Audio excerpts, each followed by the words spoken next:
अफशा, जंग, युद्ध, टाकरा टाकरा, पाकिस्तानी शाहीन और हिंदुस्तानी सूरमाओं का टाकरा। और बड़ी शिद्दत के साथ इस वक्त हाइप क्रिएट की जा रही है कल के मैच की। शिद्दत के साथ इंतजार किया जा रहा है कि धूल चटानी है हमने सूरमाओं को और उनका गरूर खाक में मिलाना है। शेख रशीद और रमीज राजा का बयान कि उन्होंने हमारे खिलाफ साजिश की थी, जो प्रूव नहीं हो सकी, लेकिन बहरहाल उन्होंने न्यूजीलैंड को वापस भेजा था, तो this is the right time. उन्होंने वापस भेजा था? बहरहाल वो तो कह रहे थे कि ईमेल वहां से हुई थी, ये हुई थी इंडिया। नहीं, तो हम आईसीसी में कब जा रहे हैं इस हवाले से? आईसीसी को आप छोड़े फिलहाल। रमीज राजा ने कहा आप भूल जाएं, आप पैशन से खेलें, आप ग्राउंड में जीते हैं। जज्बा जुनून। तो जज्बा जुनून पता नहीं क्या होता है, लेकिन ये है कि टीवी जो है ना वो उस जज्बा जुनून को फुल टाइम बेच रहा है। वैसे इसमें हुकूमत का तो फ़ायदा ही फ़ायदा है। इतनी निकम्मी ना अहल हुकूमत, बैड गवर्नेंस की अखीर हुई हुई है, तो उनको तो सांसें मिल गई हैं। जीत गए तो बल्ले बल्ले, हार गए तो दुखी हम इतने होंगे कि ध्यान ही नहीं जाएगा कि कोई धरना शरना भी हो रहा है, कोई पेट्रोल 138 रुपये हो गया है, कोई 2 कांस्टेबल्स शहीद हो गए जी। तो काशी साहब, ये जो आप बात करें ना कि सांस मिल गई, अगर इस हुकूमत का कुल क्राइटेरिया देखा जाए मामलात को मैनेज करने का और इनकी काबिलियत पर गौर किया जाए या इनकी स्ट्रेटजी को देखा जाए, तो एक लफ्ज़ है और वो यही है कि डांग टपाओ। और इनको हर कुछ अरसे में कोई ना कोई एक फ़िक्री अफ्यून, एक सस्ता नशा किसी भी तरह से वो माल चूरन बेचने के लिए मीडिया के ज़रिए वो फेंक देते हैं। और कुछ नहीं तो किसी ने कोई बयान दे देना है जिसके ऊपर हफ्ता 2 शोज़ हो जाएंगे। देखें, आप मत भूलें कि ये मुल्क का वज़ीर आज़म इस वक्त वो है जिसका पॉलिटिकल विजन ऐसा था, जो ये कहा करता था कि मैं तो कहता हूँ कि कश्मीर का फैसला जो है वो क्रिकेट मैच के ऊपर करवा लें, हम जीत गए कश्मीर हमारा, आप जीत गए तो कश्मीर उनका। ये और बात है कि इन्होंने मैच खेले बगैर ही इमरान नियाज़ी ने। नहीं काशी साहब, वो विजन अभी तक चल रहा है। एवं नहीं सरीना चौक दे विच क्या कि अगर मोदी को जवाब देना तो पां करके जाएं गाड़ियों पर, वो विजन चल रहा है। अब चल रहा है, लेकिन हकीकत ये है कि कश्मीर फरोश हुकूमत तो ये है और ये कहा करते थे। तो इस दौरे हुकूमत में अंधेर नगरी चौपट राज, इसमें जो है ना ये भी लीगलाइज इसलिए हो गया क्रिकेट का जो एक हाइप है कि ये तो इनका फोटे है। 92 के वर्ल्ड कप के ऊपर तो ये वज़ीर आज़म बन गए। इनकी सीवी में वाहिद जो वो है अपना स्किल है वो ये है कि 92 का वर्ल्ड कप जीता था। नहीं, और शीशे का मरतबा ने इन्होंने चक्किया सी, बिल्कुल कलियां ने नहीं सी जितया। वो अलग गल कि उन्होंने क्या सी कि आई वन, मैं जितया है।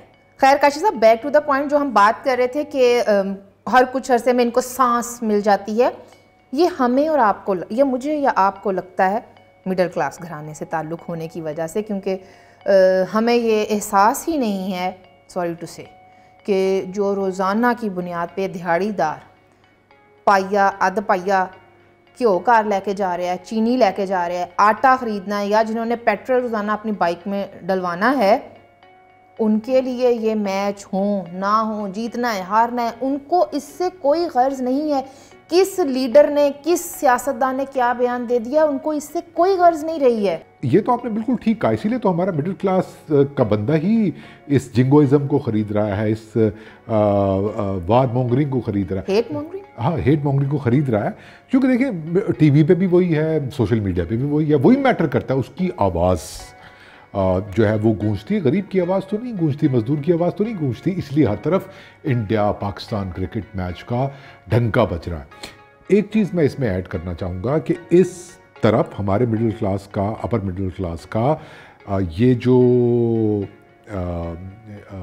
जज्बा है वो आता है रिलीजियस नेशनलिज्म की सूरत में। उधर आपने बात की टेरिटोरियल है, टेरिटोरियल नेशनलिज्म है, और ये बहुत पुराना है अफशा, ये आज की बात नहीं है। मतलब अगर आप कह रहे हैं बहुत पुराना है तो हम मैंने अपनी डायरी खोलनी पैनी है। बस जब आप ये डायरी खोलती है ना तो बड़े बड़े लोग डर जाते हैं कि पता नहीं इसमें से क्या निकलेगा। अच्छा काशी साहब, बात ये है कि जब गोरा आया और अपने साथ क्रिकेट लाया, दूसरे मामलात के साथ, क्रिकेट एक कॉलोनियल गेम है, ये तो हम मानते हैं। क्या अच्छी बात की, कॉलोनियल गेम, वाह अच्छा नाम दिया आपने, बहुत अच्छा। तो खैर इस तो बाद मैं आप भी क्रिकेट फैन है, वो अलग गल है, पर मैं दूजिया गेमां दी भी फैन है। खैर अब हुआ ये कि एलीट पारसीज ने 1850 में अपना क्लब बनाया, जब यहाँ हिंदुस्तान में क्रिकेट शुरू हुई। बिल्कुल। अब जाहिर है उनके जो दुश्मन और उनके वो क्या कहना चाहिए, राइवल्स थे वो एलीट हिंदूज थे, ब्राह्मण्स। तो उन्होंने भी अपना क्रिकेट क्लब बना लिया। और ये मैं 1850 की बात कर रही हूँ, यानी जंग आज़ादी से भी 7 साल पहले। जंग आज़ादी ना कहा करें, सर सैयद नाराज होते हैं, उनके मानने वाले गदर के 7 साल जी। खैर सॉरी। तो अब जाहिर है मुस्लिम्स कैसे पीछे रह सकते थे, एलीट मुस्लिम्स। 1883 में उन्होंने भी अपना एक क्लब बना लिया, और ये सब कुछ बम्बे में हो रहा था। जाहिर है वो उस वक्त एक सेंटर था। और ट्रायंगल सीरीज हुआ करती थी, Parsis sorry elite Parsis, elite Hindus, elite Muslims ये टूर्नामेंट किया करते थे, और हज़ारों लोग तब भी इनके मैचेस देखा करते थे। हाँ, राइट्स भी होते थे। राइट्स वो एक मैच में मेरा ख्याल मुस्लिम क्रिकेट क्लब और इंडियन हिंदू क्रिकेट क्लब का मैच था, तो उसमें हज़ारों शायकीन थे, रेडियो पे वो नशर हो रहा था। उसके बारे में मैं पढ़ रहा था, तो ये तक लिखा गया कि उसमें कैजुअल्टीज़ हुई जब राइट्स हुए। तो यानी कि इंडिया पाकिस्तान क्रिकेट का आगाज़ आप कह रही हैं कि 1883 में ही हो गया था। बिल्कुल, ये 1883 में ही हो गया। अच्छा, लेकिन एक और बात कि आप ही की बात का प्रूफ अगर मैं दूं, दलित उस जमाने में एक उभरा, एक लेग ब्रेक बॉलर थे, बालू साहब, बिल्कुल, पॉल वेंकार बालू। और वो इतने ज़बरदस्त क्रिकेटर थे कि उनको मजबूरन खिलाना पड़ा। अच्छा अफशा, मैं आपको एक बात बताऊं कि उनके छोटे भाई भी क्रिकेट खेले और ये ट्रायंगुलर खेले। जब ये खेला करते थे तो जब लंच होता था तो ये बाहर बैठा करते थे। जब समोसे पकौड़े अंदर जाते थे ना उन ब्राह्मण प्लेयर्स के लिए, तो इनको पवेलियन के अंदर दाखिले की इजाज़त नहीं होती थी। लगान मूवी का कचरा याद आ रहा मुझे। लगान मूवी का कचरा आप याद ना करें, क्योंकि वो एक आमिर खान की बनाई हुई फिल्म है जो उस हिंदुस्तानी टॉक्सिक पॉजिटिविटी का नुमाइंदा है कांग्रेस का, कि सब नेशनलिज्म में सब ठीक हो जाएगा। इन दलितों के बारे में वो सबको जोड़ देगा, एक झंडे तले इकट्ठा कर देगा। ये कांग्रेस का और गांधी जी का नारा है ना। गांधी जी फरमाया करते, उन्होंने तो दलितों का नाम हरिजन रख दिया था, यानी हरि की औलाद, कृष्ण की औलाद रख दिया था, हरिजन। और दिलचस्प बात यह है कि जब इनके साथ मीटिंग्स हो रही थी ना अंबेडकर साहब की, तो ये जो लेग ब्रेक हमारे बॉलर थे बालू साहब, इनका छोटा भाई भी क्रिकेट खेलता था और बाद में वो भी बना। जब इनके कैप्टन बनने की बारी आई तो बालू साहब को कैप्टन नहीं बनने दिया गया, and then he and his brother actually joined वो जो दलित मूवमेंट थी, और ये अंबेडकर साहब के साथ मिले। और जब ये सेपरेट इलेक्टोरेट के अंदर मरण व्रत रख लिया था ना, गांधी जी ने हर बात पे ही रख लेते थे वैसे तो उस कन्वर्सेशन का या उस एक गुफ्तगू का हिस्सा थे। तो इतना ये डीप रूटेड है क्लास सिस्टम। मैं इस पे इमोशनल हो जाता हूँ, लेकिन इतना ही डीप रूटेड है, हम इसको इग्नोर नहीं कर सकते। भले हमारा मीडिया जितना मर्जी चीख ले, जंग, युद्ध, पता नहीं क्या, टाकरा, और लाजवाब कर दिया, धूल चटा दी। बात यह है कि सिर्फ क्लास सिस्टम की ही रूट्स इतनी गहरी नहीं है काशिफ साहब, जिंगुइज्म की भी इतनी ही गहरी है। मैं इसमें ऐड करूंगा, पता नहीं लोग भी ये कह रहे हैं कि हम पता नहीं क्यों ब्राह्मण कर रहे हैं। मैं आपको फैक्ट्स बताता हूँ ना। देखिए अफशा, 6% है टोटल इंडियन पॉपुलेशन का ब्राह्मण, 1 अरब 35 करोड़ का अराउंड 6% है, और 35 करोड़ के करीब दलित रहते हैं इंडिया में। इन 70 सालों में इंडियन नेशनल क्रिकेट टीम के अंदर सिर्फ एक दलित आया है इन 70-80 सालों में। It's just a coincidence. ये आपने रवि शास्त्री वाली बात कर दी। रवि शास्त्री से जब ये पूछा ना कि एक ज़माना था, मेरा ख्याल 90s वाली, जब ये ऑस्ट्रेलिया गए थे तो उस टीम में 8 ब्राह्मण थे।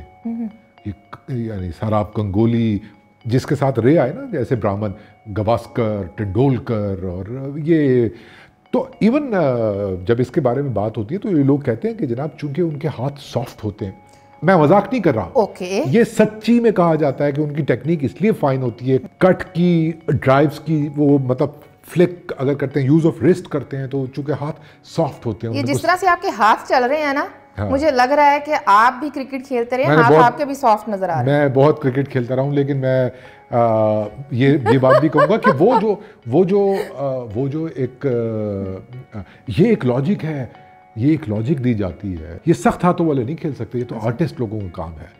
आप टुल्ले नहीं मारने हैं, ये तो cut, drive, hook, pull, I mean. अच्छा, ये तो आपने इंडियन क्रिकेट की बात कर ली। मुझे ये बताएं कि पाकिस्तान क्रिकेट टीम में कितने दलित आए हैं आज तक? एक यूसुफ योहन्ना साहब आए थे, लेकिन फिर बाद में वो कन्वर्ट हो गए। लेकिन ये है कि एक एग्जांपल है इन 80 सालों में। Is it just a coincidence? हाँ, रवि शास्त्री वाली बात आप बार बार दोहरा रही। मुझे वैसे अभी तक रवि शास्त्री की, मतलब वो उससे सहाफ़ी पूछ रहा है तो वो कहते हैं कि इंडिया को बदनाम करने की कोशिश कर रहे हैं। पूरा जुमला उसका ये था कि हिंदुस्तान में बैट्समैन इसलिए सिलेक्ट होते हैं कि वो हिंदुस्तानी हैं, इसलिए नहीं कि वो ब्राह्मण है। तो इस किस्म के हमारे यहाँ भी बहुत सारे हैं। दोनों जानिब हमाकतें दोनों जानिब भी पाई जाती हैं। हम खुद मुख्तार हैं इन मामलात में। काशिफ साहब, ये जो बात है ना सेंस ऑफ अचीवमेंट की, ये ख़रीदता सिर्फ मिडिल क्लास है, मिडिल क्लास कंज्यूमर। वही हमें टीवी पे नज़र आता है, वही हमें ये सब कुछ खरीदता हुआ नज़र आता है। आपने ऐसे बोल दिया, आप कुछ भी बोल सकते हैं, सबूत दें तो मैं मानूंगा। मैं आपको अब आप ऐसे ना करें, आज आप भी फील्ड में साथ थे।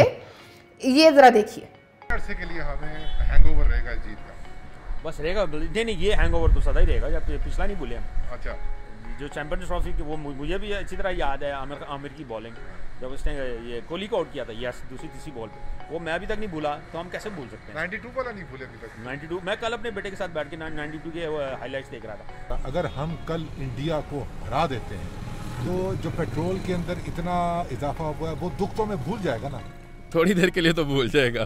जी और महंगाई का दुख भी भूल जाएगा। बिल्कुल बिल्कुल ऐसे ही, एक हफ्ता तो कम से कम भूला रहेगा। एक रिलीफ मिलता है, एक खुशी मिलती है, और इतनी मुसीबतों में ये छोटी छोटी खुशियाँ जो होती हैं ये काफ़ी ज़्यादा हेल्प करती हैं नेशन को काम डाउन करने में और कॉन्फिडेंट होने में। ये हाल है अफशा हमारी मिडिल क्लास का कि जो इसको महंगाई को कोई के 3 दिन का हैंगओवर है, किसी के नजदीक 4 दिन का हैंगओवर है, कोई कहता है अगले जब तक अगला मैच नहीं।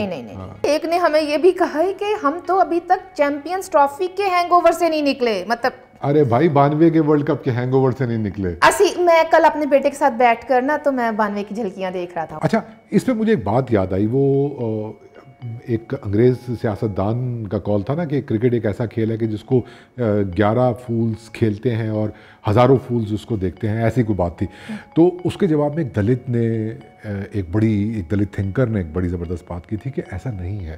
क्रिकेट एक ऐसा खेल है जिसको 11 मक्कार ब्राह्मण्स खेलते हैं और करोड़ों बेवकूफ़ देखते हैं बॉर्डर के दोनों तरफ।